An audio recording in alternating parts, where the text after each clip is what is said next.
Another medical first for Kentucky. The first in-house stem cell processing system is being used to treat animals here in Kentucky, and humans will soon benefit. Yeah, and the company that developed this breakthrough technology headquartered right here in Kentucky, and so far the results of the therapy are impressive. Gene West joins us now to tell us all about it. Gene? And you know, guys, this eliminates that whole debate about using embryonic stem cells and could add years to your dog's life.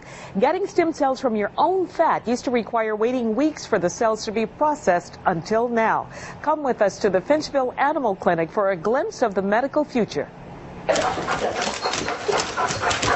Cooper is a 7-year-old golden retriever who's torn his ACL in both sides of his hinds or knees. He's at the stage right now where he probably, without doing anything else, has about a year left before he's not going to be able to get up anymore. Come on, Coops. Let's go, everybody.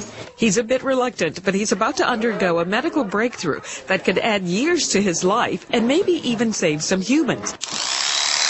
He's having fat-derived stem cell therapy, where fat is removed from his side and his own stem cells extracted from the fat. Then his own stem cells will be injected into the damaged area to grow new tissue.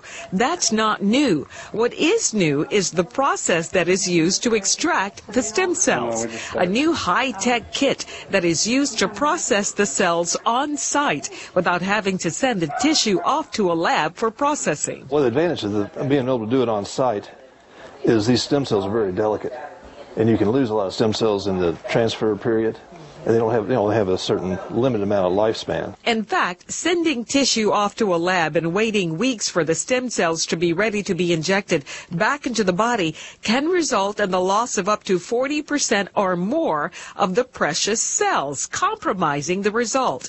This technique saves more cells, is more affordable, and is showing an amazing outcome. Well, this is Abby. Abby is the first dog in this area to have the fat-derived stem cell procedure, and her outcome is very good. Using the new on-site process called the Adipose stem cell procedure kit, Abby went from a disabled dog. If she was on like the kitchen floor, she couldn't get up. If she was on a hardwood floor, she couldn't get up. And her little hind legs wouldn't hold her up. To a dog with the energy of a puppy. Within 2 days, she's walking around. She's feeling good. Now she's out in our field in the morning making her rounds around to make sure everything's fine. The Adipose kit is made by a company whose national headquarters is in Nicholasville, Kentucky.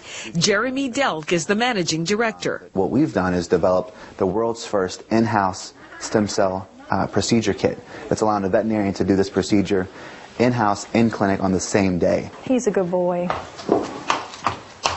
The process is working so well in dogs that vets are now using it in horses. Basically, he's ruptured the inside of his superficial digital flexor tendon. And in the near future, medical doctors could use it in humans. What a wonderful thing to be able to know that in a few years it's going to be human, you know, and people that are getting knee replacements now and people getting hip replacements, this is going to be the modality of the future. There's no question about it. As for Cooper, in just a few hours, he will have his life-changing stem cells injected into his knees so that he, like Abby, can live the full active life that dogs love and deserve. Now, though this procedure is less expensive than the conventional stem cell therapy where tissue is sent off to be processed, it's still pricey. It's $1,800, but compared to several thousand. And Janelle and Scott, for a young dog who has many years left, the owners say it's worth every cent. Absolutely, and people don't mind how much they spend on their pets a lot of times, too. Absolutely. I mean, they're their children in many cases, so they will spend that money to have them a few years longer. And we might have a Kentucky Derby winner in the future go through this process. These are some injuries that would put horses down. Now they can be saved with this therapy. Wow. All right, thanks, Gene.